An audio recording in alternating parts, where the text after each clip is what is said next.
नमस्कार दोस्तों, एक बार फिर से आपका हार्दिक स्वागत है दुरीना ऐप पर। और बच्चों, आज थोड़ा सा नेट की इशू की वजह से ना ये क्लास आज 1 बजे हमने शुरू कर पाए हैं बच्चों। ठीक है, डेली का टाइम टेबल वही है बच्चों, 11 से 12 बजे तक जो मेरी क्लास रहेगी वो दिल्ली पुलिस के लिए रहेगी, और 12 से 1 बजे के बीच में क्लास रहेगी वो HSSC स्पेशल बैच में क्लास है रहेगी, HSSC की क्लास है रहेगी। और HSSC में जो बच्चों जीके चल रही है ना, हम जीके कवर कर रहे हैं, वो दिल्ली पुलिस में काम ज्यादा आएगी। तो बच्चों, दिल्ली पुलिस के लिए दोनों क्लासें ये लगाना इम्पोर्टेंट है रहेगा। गुड आफ्टरनून सुनील प्रिहार जी जुड़ चुके हैं, गुड आफ्टरनून राज जी, रुखसीना जी हमारे साथ जुड़ चुकी हैं।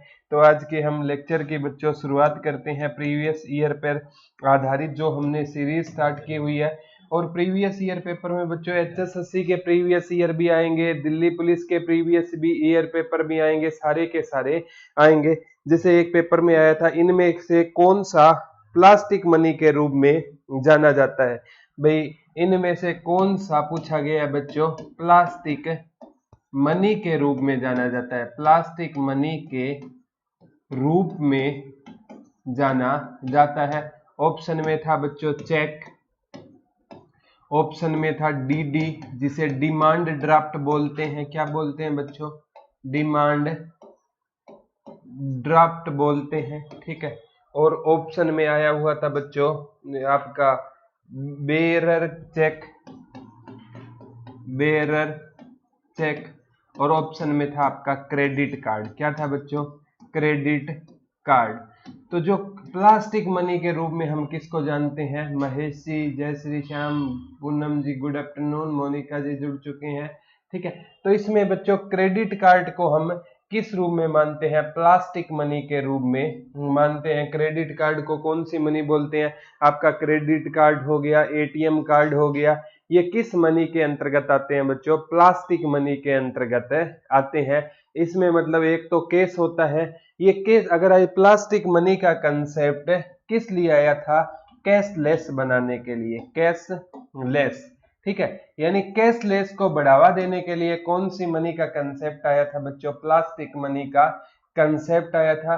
चेक अलग चीज होती है बच्चों, चेक है ना अलग चीज होती है, डिमांड ड्राफ्ट अलग होता है, बेचरर चेक अलग होता है, लेकिन क्रेडिट कार्ड को क्या बोलेंगे हम? प्लास्टिक मनी बोलेंगे। क्या बोलेंगे? मीना जी मैं ठीक हूं, आप बताइए। ठीक है, प्लास्टिक मनी के रूप में किसको बोलेंगे बच्चों? क्रेडिट कार्ड को किस रूप में के लिए जाना जाता है? प्लास्टिक मनी के रूप में। आज तो बच्चों आजकल शायद ही किसी बच्चे को प्लास्टिक मनी का शायद ही पता ना हो। लगभग आजकल हम डिजिटल ट्रांजैक्शन करते हैं। जो हमारे RBI के गवर्नर शशिकांत दास 25वें गवर्नर है, वो भी बच्चों कहते हैं स्टे होम गो कैशलेस। ठीक है, कैशलेस का प्रयोग करना और हमें घर पर रहना, ये क्वेश्चन आया हुआ था। आगे बच्चों, ये क्वेश्चन सबसे ज्यादा बार पूछा गया था, योजना आयोग के पहले अध्यक्ष कौन थे? तो बच्चों योजना आयोग है ना, ये 15 मार्च 1950 को बना था। 15 मार्च, पीछे भी हमने डिस्कस किया था। 15 मार्च 1950 को कौन सा आयोग बना था बच्चों? योजना आयोग बना था। कौन सा आयोग बना था? योजना आयोग कब बना था?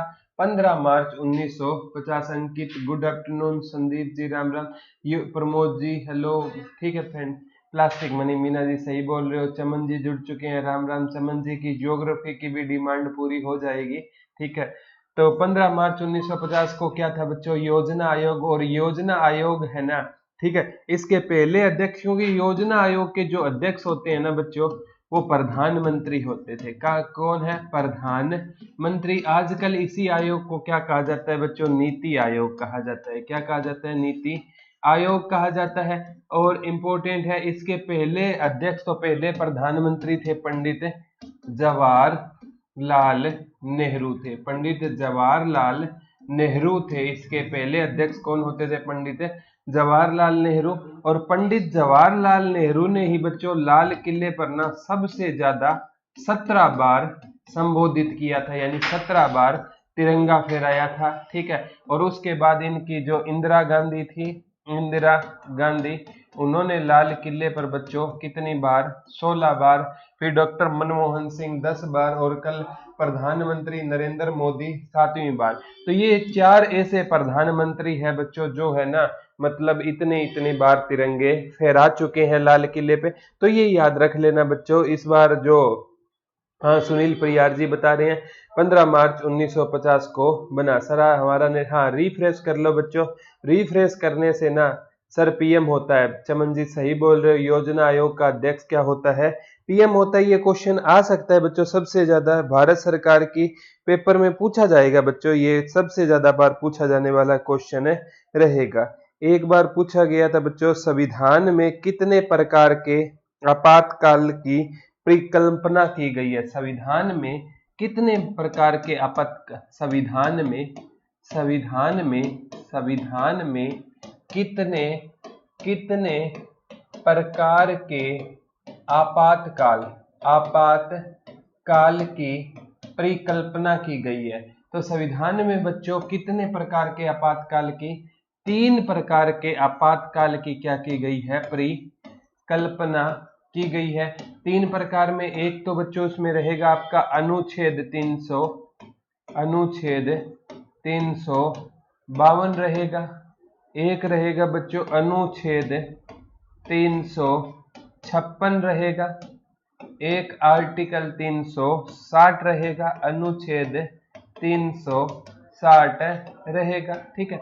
और ये इसे कौन सा आपातकाल बोला जाता है बच्चों? वित्तीय आपातकाल बोला जाता है। मैंने बच्चों लेक्चर में तीनों के तीनों बारे में मैंने आपको बता दिया कि कब 352 लगता है, कब 356 लगता है और कब 360 लगता है। तो 352 देश में क्या होता है? वित्तीय आपातकाल होता है। 3 बार 352 का प्रयोग हुआ। 356 है ना राज्य में राष्ट्रपति शासन लगता है। और 360 है ना इसे कौन सा आपातकाल बोला जाता है बच्चों? वित्तीय आपातकाल बोला जाता है। और 360 का प्रयोग है ना भारत में एक बार भी नहीं हुआ। अभी बच्चों जैसे कोविड-19 के कारण स्थिति बनी हुई है आपातकाल की, वित्तीय आपातकाल की, लेकिन आज तक है ना वित्तीय आपातकाल एक बार भी नहीं लगा। तो संविधान में कितने प्रकार के आपातकाल की परिकल्पना की गई है? सर एक बार फिर से रिपीट कर दो पूनम जी। आर्टिकल 352 क्या होता है? कब जब कोई दूसरा देश हम पर क्या कर दे? आक्रमण कर दे तब क्या लगता है? 352 लगता है। जब बच्चों 356 कब लगता है? जब राज्य की ना संवैधानिक मशीनरी फेल हो जाए। जैसे महाराष्ट्र में बच्चों क्या हुआ था? राष्ट्रपति शासन लगाना पड़ गया था क्योंकि महाराष्ट्र में सरकार के किसी भी सरकार के पास बहुमत नहीं था। और देवेंद्र फडणवीस ने मतलब पहले सीएम होते थे, उन्होंने दोबारा शपथ ली और बाद में वो ब्यूरो चला था। और राष्ट्रपति शासन महाराष्ट्र में भगत सिंह वहां के जो मतलब गवर्नर होते थे, उन्होंने राज्यपाल ने कहकर राष्ट्रपति शासन लगवा दिया था। तो ये चीजें याद रख लेना बच्चों। 356 राज्य में होता है और आर्टिकल 360 वित्तीय आपातकाल होता है। ये एक बार भी नहीं लगा। तो संविधान में कितने प्रकार के आपातकाल की परिकल्पना की गई है? 3 प्रकार के। और बच्चों एक अनुच्छेद 368 याद रखना है। ये होता है बच्चों संविधान संशोधन से संबंधित रखता है। इसका संबंध किससे रहेगा बच्चों? संविधान संशोधन से संबंध रहेगा। इसका संबंध किससे रहेगा? संविधान संशोधन। अगर संविधान में कोई बदलाव करना है तो कौन से आर्टिकल का प्रयोग होगा बच्चों? 368 का प्रयोग होगा। 352, 56, 360 ये इमरजेंसी है। तो ये याद कर लेना। किरण पाल जी हमारे साथ जुड़ चुकी है। स्नेहा जी, ठीक है स्नेहा जी गुड आफ्टरनून। ठीक है। तो ये चीजें बच्चों ध्यान रखनी है। ये दिल्ली पुलिस का एक क्वेश्चन था कि संविधान में कितने प्रकार के से my name sir please. Sneha ji नाम ले लिया आपका। ठीक है। तो ये चीजें बच्चों आपको ध्यान रखनी है। ठीक है। एक बार बच्चों क्वेश्चन ये आया था कि लोकतंत्र की जरूरी विशेषता खालिस्तान को प्रमुखता देना है। तो लोकतंत्र की जरूरी विशेषता बच्चों सुनना देखो, डेमोक्रेसी लोकतंत्र की प्रमुख विशेषता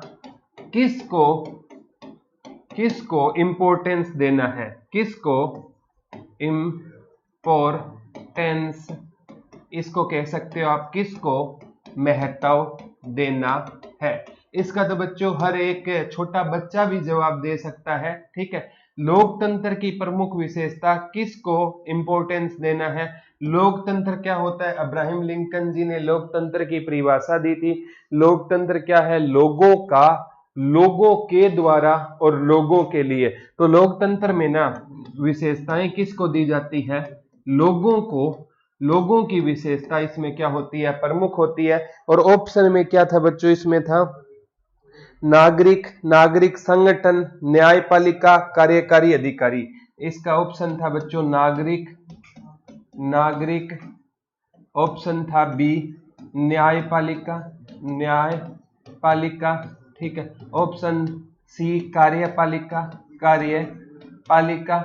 और ऑप्शन डी था बच्चों इसमें कार्यकारी अध्यक्ष, कार्यकारी अध्यक्ष। तो बच्चों इसमें किसको महत्व देना जरूरी है, तो आपका सीधा सीधा आंसर है नागरिक। लोकतंत्र की प्रमुख विशेषता, किसको इंपॉर्टेंस देना है, तो नागरिक को इंपॉर्टेंस देना है। तो लोकतंत्र बच्चों, इन लोगों के बिना तो लोकतंत्र की हम कल्पना ही नहीं कर सकते। लोकतंत्र की ना बड़ी फेमस डेफिनेशन दी थी अब्राहम लिंकन ने दी, by the people, of the people, for the people. वही परिभाषा बच्चों हम आज भी फॉलो करते हैं। आईफोन में चलता है भाई, आईफोन ये चलता है। सर संविधान में टोटल कितने संशोधन हो चुके हैं, संविधान में बच्चों संशोधन है ना, ये 100 प्लस संशोधन संविधान में हो चुके हैं। जो जीएसटी वाला था ना, वो उस टाइम भी 100 वाला क्रॉस कर लिया गया था। अनुच्छेद की अगर मैं बात करूं ना बच्चों, 395 अनुच्छेद तो हम आज भी पढ़ते हैं, लेकिन 465 प्लस अनुच्छेद अब हो चुके हैं। लेकिन वो क, ख, ग, घ part A B C D में ऐड कर दिए जाते हैं। लेकिन आज भी हम अनुच्छेद तो 395 ही पढ़ेंगे। 100 प्लस संशोधन संविधान में हो गए, होते रहते हैं बच्चों। इनसे क्वेश्चन नहीं आता कितने हो गए हैं, कितने। ठीक है, तो बच्चों इनसे क्वेश्चन नहीं बनेगा। क्वेश्चन ये इंपॉर्टेंट अनुच्छेद है ना, जैसे पहले में क्या है, नागरिकता का वर्णन किस में है, मौलिक अधिकार जैसे तीसरे में थे। ठीक है, चौथे में क्या है, पांचवें में क्या है, जो मेन है ना, वो पॉलिटिकल साइंस में मैंने सारे के सारे आपको वहां पर मौजी 101। ठीक है, सिटीजन, ठीक है बिल्कुल 100 ये बता रहे हैं, तो याद कर लेना। नागरिक, सिटीजनशिप, लोकतंत्र की प्रमुख विशेषता, किसको महत्व देना है, नागरिक को महत्व देना है। ठीक है, तो बच्चों अगर मैं बात करूं लोकतंत्र की, हम कहते हैं भारत क्या है, एक डेमोक्रेसी कंट्री। भारत क्या है, एक भारत में क्या है बच्चों, लोकतंत्र है। ठीक है, यानी लोकतंत्र का मतलब क्या है कि यहाँ का ना जो मुख्य व्यक्ति है ना, वो जनता के द्वारा क्या किया जाता है, चुनाव होता है। ठीक है, जैसे अगर कोई सपोज करो, अगर जिस देश में बच्चों डेमोक्रेसी नहीं है ना, तो जनता ना उसमें हस्तक्षेप नहीं कर सकती। अब जैसे आप ब्रिटेन पढ़ोगे, राजतंत्र है, राजा बच्चों जनता की मर्जी से नहीं बनता। राजा जैसे वही पुरानी कहावत है, माइट इज राइट, जिसकी लाठी उसकी भैंस। राजा तो बच्चों ताकतवर लोग क्या बन जाते थे पुराने टाइम में, हमने सुना होता शेर शाह सूरी ने हुमायूं को हरा दिया, फिर सिकंदर शाह सूरी को दोबारा हुमायूं ने हरा दिया, अकबर ने किसको हराया। वो सारी चीजें, राजा है ना, वो लोगों की इच्छा से नहीं बनते थे। आज अगर मैं बात करूं, प्रधानमंत्री नरेंद्र मोदी अगर अच्छे दिन के वादे करके सत्ता में आ जाए और 5 साल बाद अच्छे दिन ना ला पाए, तो जनता उनको क्या कर सकती है, हटा सकती है। और ये कंट्री है ना, ये लोकतंत्र की सबसे बड़ी क्या है विशेषता। सर ज्योग्राफी स्टार्ट करवाओ, ज्योग्राफी करवा देंगे। सेकंड नेम क्या है, NH 44 का सेकंड नेम बलवंती जी शेर शाह सूरी मारक रहेगा। क्या रहेगा, शेरशाह। 104 हो चुके हैं सर, पक्का कंफर्म है दीपक जी, 104 अनुच्छेद। संविधान संशोधन कितने हो चुके हैं, 104 हो चुके हैं। ये नहीं पूछा जाता कितने हो चुके हैं, 100 प्लस हो चुके हैं। अनुच्छेद कितने हो चुके हैं, 465 से भी ज्यादा, लेकिन हम 395 ही हमें पढ़ने हैं। तो ये लोकतंत्र की प्रमुख विशेषता, किसको इंपोर्टेंस देना है बच्चों, नागरिक को इंपोर्टेंस देना है। एक बार ये क्वेश्चन बच्चों पूछा गया था, सबसे ज्यादा बार पूछा जाने वाला क्वेश्चन था।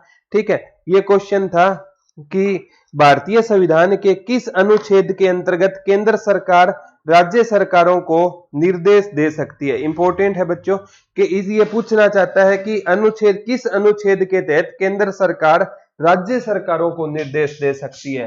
केंद्र सरकार, केंद्र सरकार राज्य सरकारों को निर्देश दे सकती है। क्या दे सकती है? निर्देश दे सकती है। सबसे पहले तो मैं आपको बताता हूं बच्चों, एक संविधान की अगर अनुसूची 7, एक संविधान में बच्चों एक शेड्यूल थी, अनुसूची थी 7वीं, और 7वीं अनुसूची में था बच्चों शक्तियों का बंटवारा। किसका बंटवारा था? शक्तियों का बंटवारा था कि कितने विषय संघ सूची भी होती है, ठीक है, एक राज्य सूची होती है बच्चों, और एक होती है समवर्ती सूची, ठीक है। तो लेकिन ये क्वेश्चन बच्चों क्या पूछा गया था? इसमें क्वेश्चन आया था केंद्र सरकार राज्य सरकारों को खालिस्तान अनुच्छेद के तहत, सचिन जी नमस्कार, ठीक है, केंद्र सरकार राज्य सरकार को खालिस्तान के तहत निर्देश दे सकती है।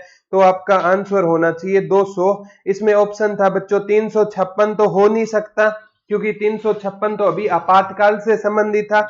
ऑप्शन था 370, 370 के तहत जम्मू कश्मीर को विशेष राज्य का दर्जा था। ऑप्शन था 352, 352 भी हमने आपातकाल पढ़ा, तो ऑप्शन बच गया बच्चों 256। कौन सा बच गया? 256। तो बच्चों आर्टिकल 256 के तहत है ना, केंद्र सरकार राज्य सरकारों को क्या दे सकती है? निर्देश दे सकती है।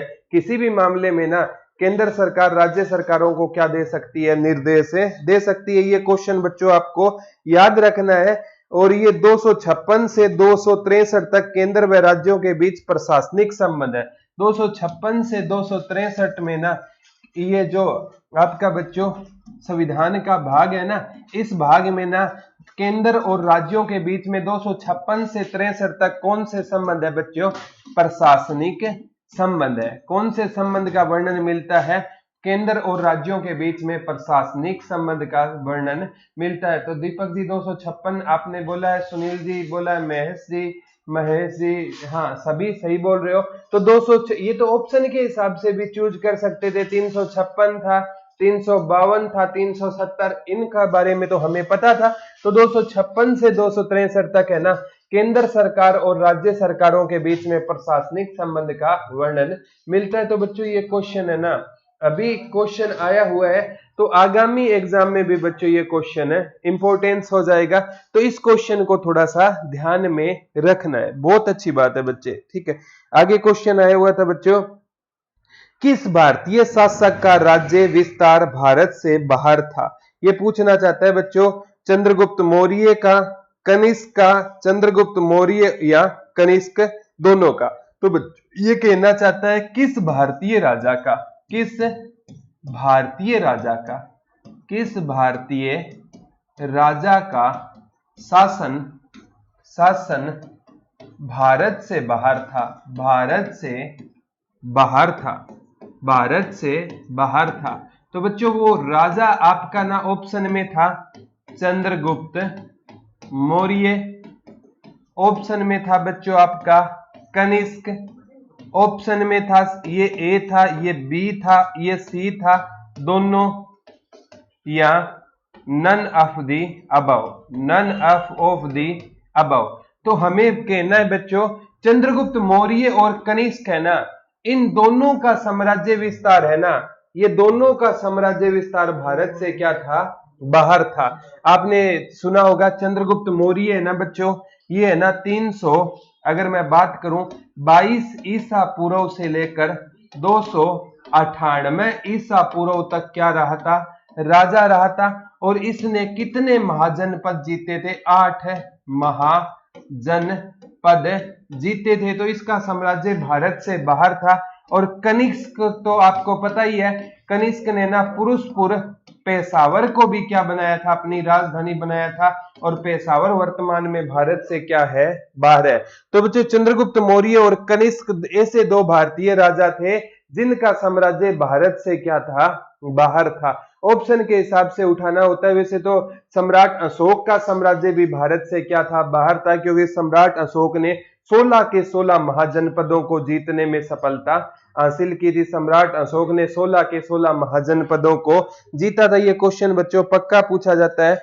कुषाण वंश का सबसे प्रतापी राजा कौन होता था? कनिष्क होता था। तो ये चीजें बच्चों आपको याद रखनी है कि ये सबसे ज्यादा पूछा जाने वाला क्वेश्चन रहेगा।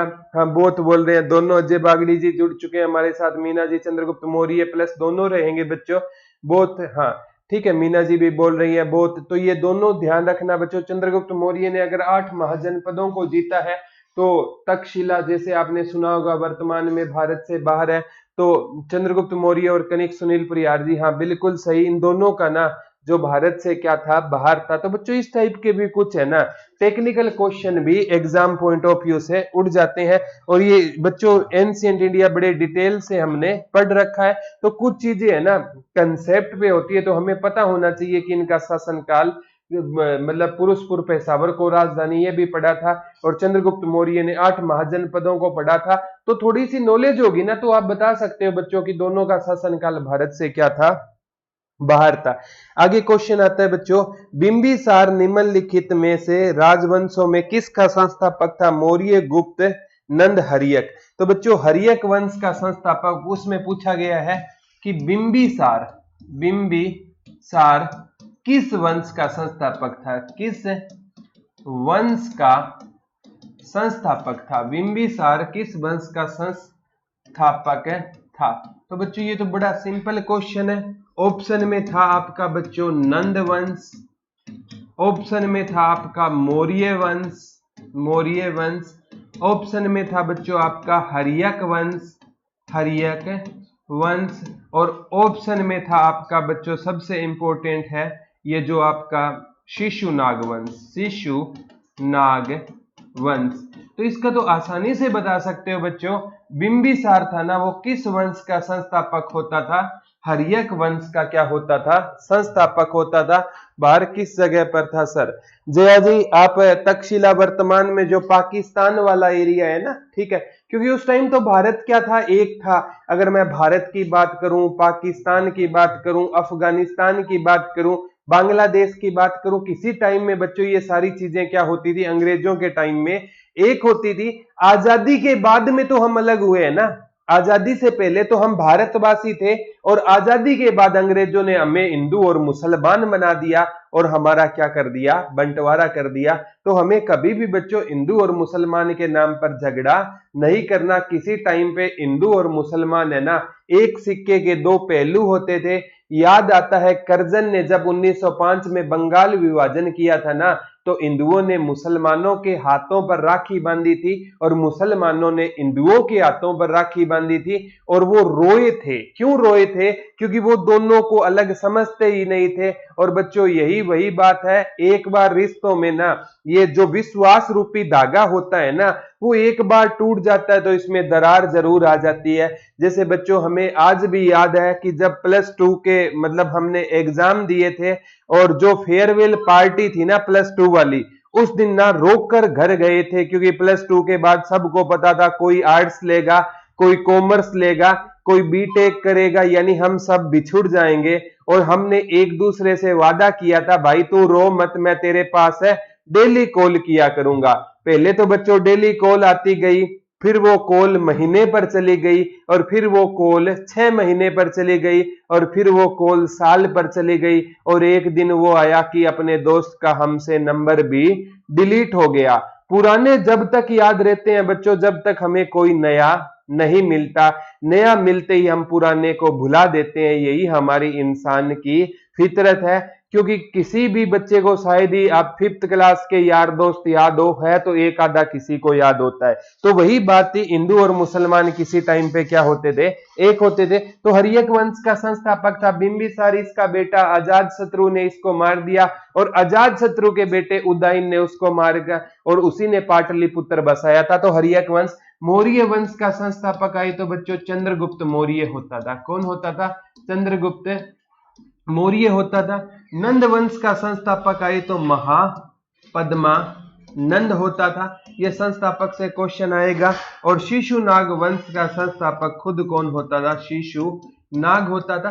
तो ये चीजें बच्चों आपको याद रखनी है, आगामी एग्जाम में भी बच्चों यहां से क्वेश्चन बनेंगे। संदीप रिफ्रेश करना वहां से, ठीक है। तो ये चीजें आपको याद रखनी है। हाँ हाँ हाँ, ठीक है, ये सारे के सारे क्वेश्चन बनेंगे। दोस्त कम बनाओ, बिल्कुल सही कह रहे हो, लेकिन अच्छे बनाओ। ठीक है, ऐसे दोस्त बनाने चाहिए जो आपको ना किसी भी टाइम काम आ सके। ठीक है, सही कहा सर आपने, बिल्कुल सुनील जी। पितरहंता वंश, बिल्कुल मोहित जी, पितरहंता वंश हरियक वंश को कहा जाता है। बिल्कुल ये चीजें होती है दीपक जी, सच्चाई बोलते हैं। ठीक है, और किसी को ये चीजें मतलब बुरी भी लग जाती है, तो जिसको बुरी लगे ना तो उसको मैं सॉरी बोलना चाहता हूं, लेकिन सच्चाई यही होती है कि जियो आने के बाद है ना लगभग सभी ने अपने नंबर बदल लिए हैं। अब किसी का नंबर किसी के पास नहीं, मजबूरी ऐसी हो जाती है कि हम चाह कर भी नहीं मिल सकते। प्रमोद जी, बड़ी टचिंग लाइन बोली आपने। कई गालिब भी कहा करते थे, कुछ तो मजबूरियां रही होगी हमारी भी, यूं ही तो कोई बेवफा नहीं होता। तो मजबूरियां बच्चों इंसान को बेवफा बना देती है। चंद्रगुप्त मौर्य, मौर्य का पिता का नाम क्या था सर? संदीप कुमार सरोहा जी, ऐसा क्वेश्चन पूछ लिया जिसका गूगल भी जवाब नहीं दे सकता। वैसे आप है ना बच्चों डिटेल से पढ़ोगे ना तो कहीं कहीं पर हमें पता चलता है कि जो गणानंद था ना वो चंद्रगुप्त मौर्य का क्या था पिता, क्योंकि चंद्रगुप्त मौर्य की माता मोरा थी ना, वो गणानंद के दरबार में रहा करती थी, और कहते हैं उनके संबंध से ना चंद्रगुप्त मौर्य का जन्म हुआ था, और बाद में गणानंद ने उसे अपने नाम देने से इनकार कर दिया। ऐसी बच्चों एंशिएंट इंडिया है ना, ये स्टोरियों पर आधारित होती है, इसमें हम कह नहीं सकते कि ऐसा रहा होगा, तो ये मिथ होती है। गरीब का कोई दोस्त नहीं होता, बिल्कुल महेश जी कि टूट जाता है गरीबी में हर एक रिश्ता जो खास होता है, बहुत यार बनते हैं जब पैसा पास होता है। तो ये चीजें बच्चों गालिब ऐसे ही नहीं कहा करते थे। ठीक है, आगे क्वेश्चन आया था बच्चों, भारत छोड़ो आंदोलन का दूसरा नाम क्या था? सुनना कितना लाजवाब क्वेश्चन है। भारत छोड़ो आंदोलन का, भारत छोड़ो आंदोलन का दूसरा नाम क्या था? तो बच्चों ऑप्शन में था सविनय अवज्ञा आंदोलन, सविनय अवज्ञा आंदोलन। ठीक है, ऑप्शन में था बच्चों असहयोग आंदोलन, असहयोग आंदोलन। ऑप्शन में था बच्चों दांडी मार्च, और ऑप्शन में था अगस्त क्रांति। क्या था बच्चों? अगस्त क्रांति। अब बच्चे ने समझ रखा होगा, अगर सविनय अवज्ञा आंदोलन के बारे में पढ़ रखा होगा, असहयोग आंदोलन के बारे में पढ़ रखा हो, दांडी मार्च के, तो वो बता देगा कि अगस्त क्रांति भारत छोड़ो आंदोलन का क्या था। दूसरा जय बागड़ी जी बिल्कुल सही बोल रहे हो सर, आप मेरे कमेंट का आंसर क्यों नहीं दे रहे? मीना जी आपने कौन सा कमेंट किया? बच्चे दोबारा पूछो, जवाब जरूर मिलेगा। ठीक है, अगस्त क्रांति कहा जाता है क्योंकि बच्चों भारत छोड़ो आंदोलन है ना 8 अगस्त 1942 को, ठीक है, मुंबई के गवालिया टैंक से शुरू हुआ था, और यह वो आंदोलन था जहां पर महात्मा गांधी ने नारा दिया था करो या मरो। करो या मरो का नारा महात्मा गांधी ने इसी आंदोलन में दिया था। तो ये 8 अगस्त को, ये बच्चों एचएसएससी के ना अभी कलरक के एग्जाम में भी क्वेश्चन आया था कि अगस्त ये भारत छोड़ो आंदोलन कब चला था? 8 अगस्त 1942 को भारत छोड़ो आंदोलन था, और ये महात्मा गांधी का ना अंतिम बड़ा आंदोलन था, अंतिम बड़ा आंदोलन। ये भी आ सकता है बच्चों, ये महात्मा गांधी का क्या होता था? अंतिम बड़ा आंदोलन होता था गांधी जी का। और बच्चों गांधी जी की लोकप्रियता में इस आंदोलन के आते आते कमी आ गई थी, लेकिन हमें यह बताया नहीं जाता। इस आंदोलन के आते आते गांधी की लोकप्रियता में बहुत ज्यादा क्या आ गई थी? कमी आ गई थी। तो ये क्वेश्चन आपको याद रखना है बच्चों, ये भारत छोड़ो नारा पूछा जाता है। आगे क्वेश्चन आता है बच्चों, किस सत्र में कांग्रेस पार्टी में विभाजन हो गया था? किस सत्र में कांग्रेस पार्टी में विभाजन हो गया? इंपॉर्टेंट है बच्चों, किस सत्र में कांग्रेस पार्टी में विभाजन हो गया? ये बच्चों इंपॉर्टेंट है। ये 1907 के ना, मीना जी की, Monika please give answer please. Meena ji पूछ रहे सर मैं लाइनमैन के बारे में पूछ रही हूँ। मीना जी लाइनमैन के बारे में सर आपकी बुक कब आएगी? बुक है ना अभी बच्चों, बुक चल रही है, अंडर प्रोसेस है, 1 महीने के अंदर अंदर बुक आ जाएगी। मीना जी लाइनमैन के बारे में तो मेरे को इतनी ज्यादा नॉलेज नहीं है, ठीक है। आप टेक्निकल टीम से बात कीजिए, वो आपको बता देंगे सर आपकी return book India GK Haryana GK stock available है। अब स्टॉक अवेलेबल है Shyam ji, please give answer. Monika जी क्या बोल रहे हैं, लाइन मैन की नहीं होती अब, ठीक है। देखो होगी या नहीं होगी इसके बारे में प्रमोद जी आप कुछ नहीं बोल सकते। हाँ, किस सत्र में कांग्रेस पार्टी में विभाजन हो गया? 1907 के सूरत अधिवेशन में। 1907 के सूरत अधिवेशन में ना कांग्रेस कितने गुटों में बंट गई थी बच्चों? 2 गुटों में बंट गई थी। और 2 गुट कौन से थे बच्चों? नरम दल था और एक क्या था आपका? गरम दल। और इस दोनों गुटों में कांग्रेस कितने गुटों में बंट गई थी? 2 गुटों में बंट गई थी, ठीक है। नगर विक्रोल क्या कह रहे 190 कौन सी नगर? बलवंती जी क्या पूछना चाहती हैं? ठीक है, हाँ, एक 1907 में सूरत अधिवेशन में दीपक जी सही बोल रहे हो, नरम दल और गरम दल क्या हो गए थे? अलग हो गए थे। क्यों हो गए थे बच्चों? ये अधिवेशन होना था पूना में। कहां पर होना था बच्चों? पूना। और पूना आपको पता है बच्चों गरम दल वाला बाल गंगाधर तिलक का एरिया था। बाल गंगाधर तिलक जी का एरिया था, इसीलिए ना रातों रात है ना इसको ट्रांसफर कर दिया गया सूरत में। और अध्यक्ष के विभाजन पर ना नरम दल वाले बोले हमारा अध्यक्ष बनेगा और गरम दल वाले बोले हमारा अध्यक्ष, और इसलिए दोनों में क्या पड़ गई? फूट पड़ गई। सर आपके बुक के बारे में पूछ रही थी मोनिका जी, बुक आ जाएगी जो हरियाणा जीके की है ना, वो तो बच्चों अब बहुत जल्द है ना, आपके लगभग 20 एक दिन का काम हो रहा है। 20 दिन में ना हरियाणा जीके की ऐसी बुक लिखी जा रही है बच्चों, जो मतलब कोशिश रहेगी हमारी ओर से मास्टरपीस बुक तैयार करने की। सर दिल्ली पुलिस के लिए बुक है क्या? महेश राठौर जी, एक है ना SD पब्लिकेशन की बुक आती है जिसमें ना प्रीवियस 10 ईयर के पेपर हैं। SD पब्लिकेशन, वैसे कोई भी पब्लिकेशन की बुक ले लो बच्चों, प्रीवियस ईयर पेपर है ना मैं सारे के सारे महेश राठौर जी आपको मैं करवाऊंगा। जितने भी प्रीवियस ईयर पेपर हुए ना उनसे संबंधित क्वेश्चन भी मैं आपको करवाऊंगा, चिंता मत करना। यहाँ पर भी करवाऊंगा, चिंता मत करना। YouTube चैनल पर भी वो चीजें मैं आपको करवा दूंगा। सारे के सारे मैं प्रीवियस ईयर पेपर करवाऊंगा और उनसे रिलेटेड क्वेश्चन भी मैं आपको करवाऊंगा। गरम दल में बाल गंगाधर तिलक शामिल थे, दीपक जी सही बोल रहे हो। तो ऑप्शन में था बच्चों लाहौर अधिवेशन 1909। ये बच्चों लाहौर अधिवेशन पूछा जाए ना वो 1929 में हुआ था। लाहौर अधिवेशन कब हुआ था? 1929 में। और इसमें ना पंडित जवाहरलाल नेहरू ने पूर्ण स्वराज्य का प्रस्ताव पास किया था। लाहौर अधिवेशन में कौन सा प्रस्ताव पास हुआ था? पूर्ण स्वराज्य का। सर मैंने आज नोट्स PDF लिए हैं, कितने दिन में आएंगे? पवन कुमार जी जल्दी से जल्दी आप तक ये पहुंचे जाएंगे, कोई दिक्कत नहीं है, ठीक है। थोड़ा सा कोविड-19 के चलते थोड़ा सा टाइम लग सकता है, बाकी है ना जल्दी चीजें ये आपके पास तक पहुंच जाएगी। तो 1919 के ये कांग्रेस किस दिन बट गया था? 1907 में सूरत अधिवेशन में कांग्रेस 2 गुटों में बंट गया था। और नरम दल और क्या कहलाए थे बच्चों? वो गरम दल कहलाए थे। क्या कहलाए थे? नरम दल और गरम दल। बाद में बच्चों इनमें लखनऊ समझौते में ये दोनों क्या हो गए थे? एक भी हो गए थे। क्या हो गए थे बच्चों? ये एक भी हो गए थे। तो ये चीजें आपको याद रखनी है। आगे क्वेश्चन आया था बच्चों, सबसे ज्यादा पूछा जाने वाला क्वेश्चन रहेगा कि पेपर में पूछा गया था बच्चों, ये सबसे ज्यादा पेपर में आने वाला क्वेश्चन है, सलारगंज संग्रहालय कहां पर है? तो ये सलारगंज है ना, ये हैदराबाद में है। सलारगंज संग्रहालय, सलारगंज संग्रहालय कहां पर है? सलारगंज संग्रहालय कहां पर रहेगा? संग्रहालय है ना बच्चों इंपॉर्टेंट है, ये कहां पर रहेगा? हैदराबाद में रहेगा। और हैदराबाद और सिकंदराबाद को ना कौन सी सिटी कहा जाता है? जुड़वा शहर भी कहा जाता है। तो बच्चों ये एशिया का सबसे बड़ा और पुराना संग्रहालय रहेगा। सलारगंज संग्रहालय है ना, ये एशिया का सबसे इंपॉर्टेंट है बच्चों। एशिया की अगर बात आई है तो आगामी एग्जाम में भी ये क्वेश्चन आपसे पूछा जा सकता है बच्चों। ये है ना एशिया का सबसे बड़ा और पुराना संग्रहालय है। 19वीं सदी में ब्रिटिश संगीत में 19वीं सदी में ब्रिटेन से कहते हैं इंग्लैंड से लाया गया था।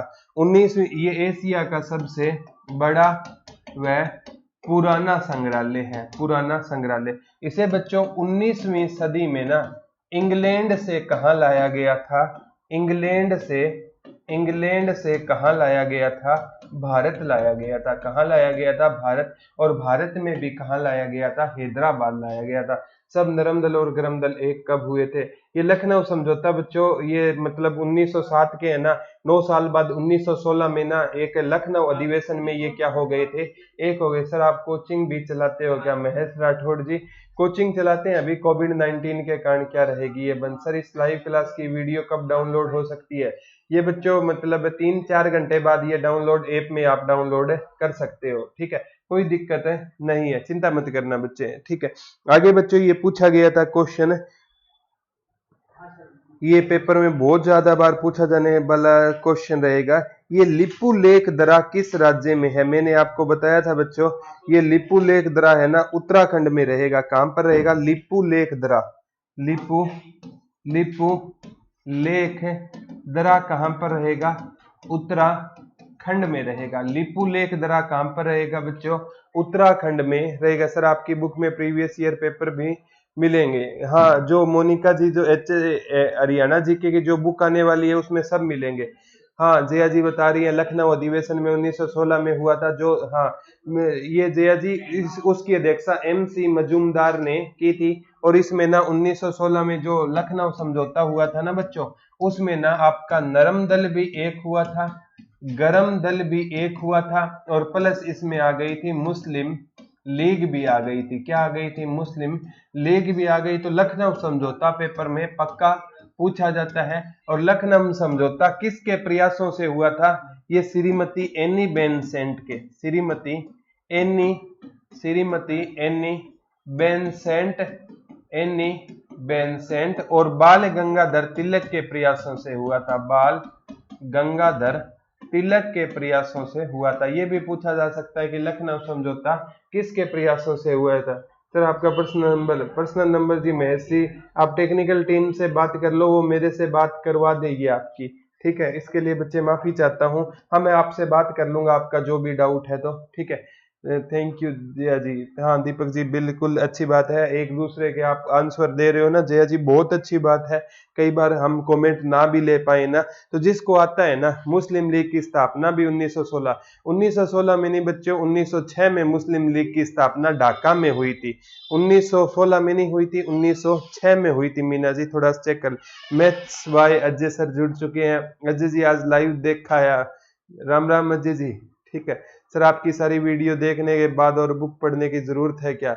ज्ञानता जी बुक पढ़ने की जरूरत हमेशा रहती है। वीडियो देखते हो ना, उसके बाद बुक पढ़ोगे ना, तो बुक पढ़ने में मजा आएगा और सारे के सारे क्वेश्चन आपके सोल्व हो जाएंगे। श्रीमती एनी बेंसेंट और बाल गंगाधर, हाँ मीना जी बिल्कुल सही बोल रहे हो, ठीक है। आगे बच्चों क्वेश्चन पेपर में आता है, निम्नलिखित झील में कौन से नमकीन पानी की झील है? तो ये बच्चों पेपर में आया था बुल्लर झील, ये तो मीठे की है, डल, गोविंद सागर और सांबर। बच्चों खारे पानी की सबसे बड़ी झील है सांबर झील, राजस्थान में है। और भारत में मीठे पानी की पूछे ना, मीठे पानी की तो बुल्लर हो गई, मीठे पानी की झील पूछे ना तो कौन सी हो गई? बुल्लर, ठीक है, J&K वाली। और खारे पानी की पूछे ना, खारे पानी की तो कौन सी हो जाएगी बच्चों? सांबर झील हो जाएगी। कौन सी हो जाएगी? सांबर झील हो जाएगी। कहाँ की हो जाएगी बच्चों? राजस्थान की हो जाएगी। कहाँ की हो जाएगी? राजस्थान। सर मैं आपकी कोचिंग में आना चाहता हूँ। मैं सी जब खुल जाएगी कोचिंग तब आप डिस्कस करेंगे, कोई दिक्कत नहीं मीना जी, हो जाता है। सर आपकी 10.5 घंटे की जीके वीडियो डाउनलोड नॉलेज की शॉप है। Thank you Rajkumar ji, thank you भाई, ठीक है।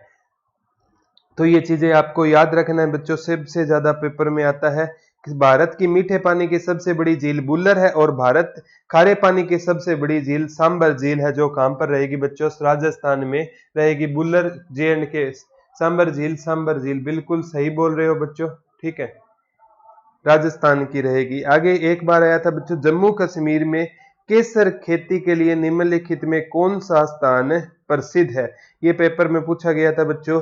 जम्मू कश्मीर में केसर की खेती के लिए ना एक स्थान रहेगा, सबसे ज्यादा बार पेपर में पूछा जाता है। ये बच्चों पंपोर, जम्मू कश्मीर में एक स्थान है पंपोर, ठीक है, पंपोर। ये स्थान पर ना किसकी खेती की जाती है? केसर की खेती। अगर आपसे पूछा जाए केसर सबसे ज्यादा कहाँ का फेमस है, तो ये दोनों ही आंसर हो जाएंगे ना, जम्मू कश्मीर। कहाँ का केसर ज्यादा होता है, जम्मू कश्मीर में। और जम्मू कश्मीर में कोई स्थान पूछे ना, तटीय झील चिल्का होगी सर। बिल्कुल दीपक कुमार जी, बिल्कुल तटीय झील चिल्का, ठीक है। उड़ीसा वाली बहुत बार पेपर में पूछा जाता है, ठीक है। तो ये पेपर, जम्मू कश्मीर केसर का सबसे बड़ा उत्पादक राज्य है, बहुत ज्यादा बार पेपर में आता है। और इसकी खेती पूछे ना, अक्टूबर से फरवरी के बीच में होती है। केसर की खेती है ना, अक्टूबर से फरवरी के बीच में, अक्टूबर से फरवरी के बीच में कौन सी खेती की जाती है बच्चों, केसर की खेती की जाती है। पंपोर, बिल्कुल सही बोल रहे हो। अक्टूबर से फरवरी के बीच में कौन सी खेती की जाती है बच्चों, केसर की खेती की जाती है। किसके बीच में, अक्टूबर से जो फरवरी के बीच में ना, कौन सी खेती की जाती है बच्चों, तो अक्टूबर से फरवरी के बीच में कौन सी खेती की जाती है, केसर की खेती की जाती है। तो ये चीजें आपको बच्चों ध्यान रखना चाहिए। जम्मू कश्मीर के कौन से स्थान फेमस रहेगा, पंपोर ओनली जम्मू में ही होती है। ये जम्मू कश्मीर सबसे बड़ा उत्पादक मोनिका जी राज्य रहेगा। और ये कनिष्क के टाइम में बच्चों रेशम मार्ग की भी यहाँ पर खोज की गई। तो बहुत से क्वेश्चन पूछे जाते हैं बच्चों, ठीक है। आगे बच्चों ये पेपर में पूछा जाने वाला क्वेश्चन है, ये पेपर में आया था बच्चों, निम्नलिखित में कौन सा क्षेत्र पश्चिमी विक्षोभ से वर्षा प्राप्त करता है, कर्नाटक, तमिलनाडु, केरल। तो बच्चों पश्चिमी शीत ऋतु में वर्षा पश्चिमी या जेट स्ट्रीम के कारण राजस्थान में इसे, ये पेपर में आता है बच्चों, पंजाब में। निम्नलिखित में कौन सा क्षेत्र पश्चिमी विक्षोभ से वर्षा प्राप्त करता है। अभी पश्चिमी विक्षोभ से वर्षा प्राप्त करता है। तो पश्चिमी विक्षोभ से वर्षा होती है बच्चों, कहां पर होती है, पंजाब में होती है। कहां पर होती है, पंजाब में वर्षा किससे होती है, पश्चिमी विक्षोभ से क्या होती है वर्षा। सर मेरे कमेंट नहीं जा रहे, शिल्पा जी आपके कमेंट आ रहे हैं। सर आप पर HSC मॉक टेस्ट भी, हाँ राजीव जी मॉक टेस्ट भी डलेंगे, कोई दिक्कत नहीं है, चिंता मत करना।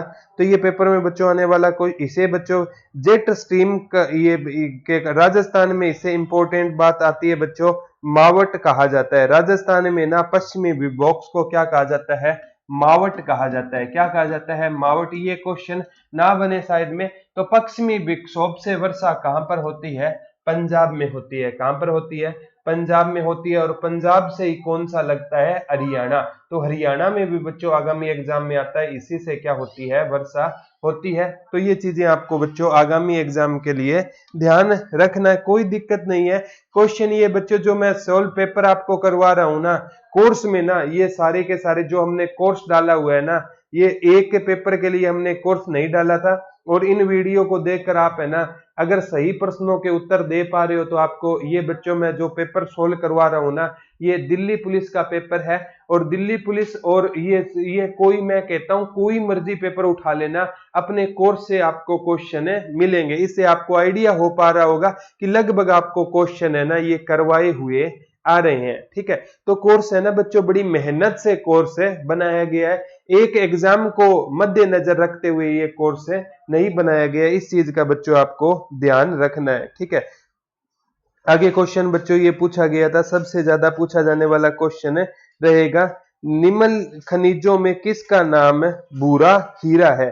तो बच्चों भूरा हीरा है ना, जो लिग्नाइट का दूसरा नाम क्या रहेगा, भूरा हीरा रहेगा। ये बच्चों कोयला ही है ना, लिग्नाइट। लिग्नाइट को क्या कहा जाता है, भूरा हीरा कहा जाता है। ये कोयले का टॉपिक करा दूंगा, उसमें अच्छी एंथ्रेसाइड हो गया, बिटुमिन्स हो गया, पीट हो गया, तो उसमें ना ये मैं आपको टॉपिक करवा दूंगा। लिग्नाइट को, कोयले को क्या कहा जाता है, भूरा हीरा की संज्ञा दी गई है। तो बच्चों ये पेपर में आ सकता है। ये ना निकृष्ट वर्ग का कोयला है, इसका रंग क्या है, काला भूरा होता है। इसका रंग पूछे ना कैसा होता है, लिग्नाइट का काला भूरा होता है। और ये ना निमन टाइप का क्या होता है, कोयला होता है। काला भूरा होने के कारण ना इसको किसकी संज्ञा दी गई, संदीप रिफ्रेश करना, इसको क्या कहा गया है बच्चों, भूरा हीरा की संज्ञा दी गई है। तो ये क्वेश्चन है ना आगामी एग्जाम में भी बच्चों आपसे ये क्वेश्चन है पूछा जा सकता है, ठीक है। सबसे ज्यादा पेपर में यही क्वेश्चन आता है। आगे क्वेश्चन आया था बच्चों सबसे ज्यादा कि भारत में निम्नलिखित में कौन सा भाग गर्मियों में पहले मानसून प्राप्त करता है। तो बच्चों पश्चिमी घाट है ना, यहाँ पर ना पहले मानसून आती है। किस घाट पर? पश्चिमी घाट पर ना सबसे पहले क्या आती है, ये पूछना चाहता है। भारत में सबसे पहले मानसून कहां पर आती है? पश्चिमी घाट पर आती है। और कब आती है? 1 जून, यानी जून महीने की शुरुआत में ना सबसे पहले कहां पर आती है? पश्चिमी घाट। हरियाणा में इसमें मेवाती एरिया में आंधी कहते हैं, और सर और पश्चिम बंगाल इसे अमर वर्षा। बिल्कुल दीपक कुमार जी बहुत अच्छी बात बोलते हैं, भारत में विटामिन मिलता है सबसे ज्यादा। बिल्कुल प्रमोद जी बहुत अच्छी बात है। लिग्नाइट कोयले का किसान 4 किस्म के होते हैं, अच्छी क्वालिटी का। ठीक है मीना जी, ये कोयले है ना, ये क्वालिटी पर एक वीडियो मैं आपको डाल दूंगा। इसमें कितनी कार्बन की मात्रा ज्यादा, जिसमें ज्यादा हो वो अच्छा हो गया। ये सारी की सारी एक बच्चों कोयले पर ना एक मैं वीडियो आपको प्रोवाइड कर दूंगा, तो ये चीजें आपको याद है कर लेनी है। ठीक है, तो पश्चिमी घाट पर, हाँ केरला वाली बात हो गई बिल्कुल। ठीक है, तो पश्चिमी घाट पर ना ये जून महीने में क्या आ जाती है? मानसून आ जाती है। संदीप कुमार सरोहा जी बिल्कुल सही बोल रहे हो बच्चों। तो ये लाइव क्लास में बच्चों कुछ है ना डाउट्स भी तो आपके दूर होते जाते हैं ना, तो अच्छी बात है। सबसे घटिया किस्म का कोयला बिटुमेन्स कोयला नहीं है क्या? तो दीपक कुमार जी ये चारों कोयले की ना एक जो मतलब वीडियो बनाएंगे ना, निम्न का मतलब निम्न, कुछ थोड़ा निम्न, कुछ उससे, कुछ उच्च उससे, जिसमें कार्बन की मात्रा सबसे कम होगी ना तो वो निम्न क्वालिटी का अपने आप ही हो जाएगा। ठीक है, तो ये चीजें आपको याद है रखनी है बच्चों। इसमें आप देख पा रहे हो सबसे ज्यादा बच्चों इसमें क्वेश्चन है ना, जो मतलब जीके के क्वेश्चन आए हैं ना, सबसे ज्यादा वो आपके किए हुए आए हैं। आगे बच्चों साइंस के भी क्वेश्चन स्टार्ट हो गए हैं। ये पूछा गया था बारिश की बूंदे गोलाकार खालिस्तान होने के कारण होती है। तो बच्चों ये ना पृष्ठ तनाव, सरफेस टेंशन बोलते हैं। बारिश की बूंदे गोलाकार है ना, ये किसके कारण होती है? पृष्ठ तनाव के कारण बारिश की बूंदे क्या होती है, जैसे गिरती है गोलाकार। ये बच्चों किसके कारण होती है? सरफेस टेंशन के कारण होती है। सर मैथमेटिक की कब होती है? मैथमेटिक की बच्चों 2 दिन में 2 बजे क्लास होती है। ठीक है, 45 दिन भारत में हो जाती है। हाँ प्रमोद राजपूत जी, ठीक है, थैंक यू सुनील जी, ठीक है, थैंक यू सर, बहुत बढ़िया पढ़ाते हो, थैंक यू जया जी। ठीक है सर, क्लास रुक गई, क्लास बच्चे बिल्कुल सही चल रही है। तो ये क्वेश्चन है ना बच्चों, ये आपने जो पेपर हमने ना सोल्व किया है ना, दिल्ली पुलिस का सोल्व किया है, इसमें आप देख कर बता सकते हो बच्चों लगभग आपको ना क्वेश्चन इसी कोर्स में से मिले थे। और मैंने ये कोर्स है ना कोई दिल्ली पुलिस के लिए नहीं बनाया, इसीलिए कहता हूं बच्चों तैयारी ऐसी कर लो कि आपको दोबारा पढ़ने की जरूरत ही ना पड़े। तो अच्छे से अच्छे आपको तैयारी करवाने की बच्चों रहेगी, कोई दिक्कत नहीं। आपका कोई भी बच्चों आगे इसमें ना दिल्ली पुलिस के पेपर में ना बच्चों क्या है, आगे क्वेश्चन रहेंगे, वो रहेंगे आपका सबसे ज्यादा करंट अफेयर के क्वेश्चन है, वो अब पढ़ने की जरूरत नहीं है। ये 2000 बच्चों 17 का पेपर मैंने आपको सोल्व करवाया, और जीके के सारे क्वेश्चन है ना बच्चों आपके किए हुए थे। इसी प्रकार से बच्चों आपको हमें जीके पढ़ाते हैं ताकि आप कोई मर्जी एग्जाम दे लो तो दिक्कत ना आए। ज्योग्राफी का जो पार्ट रहता है ना बच्चों, वो मैं आपको कवर अप करवा दूंगा, चिंता मत करना। तो अब आपको क्लास कैसी लगी बच्चों? थैंक यू सर, बहुत बढ़िया, थैंक यू बच्चे। क्लास आपको कैसी लगी बच्चों कमेंट करके जरूर बताना। आज के लिए इतना ही रहेगा, कल बच्चों आपसे दोबारा 11 से 12 और 12 से 1 रूबरू होंगे। तब तक के लिए धन्यवाद दोस्तों, जय हिंद, जय भारत।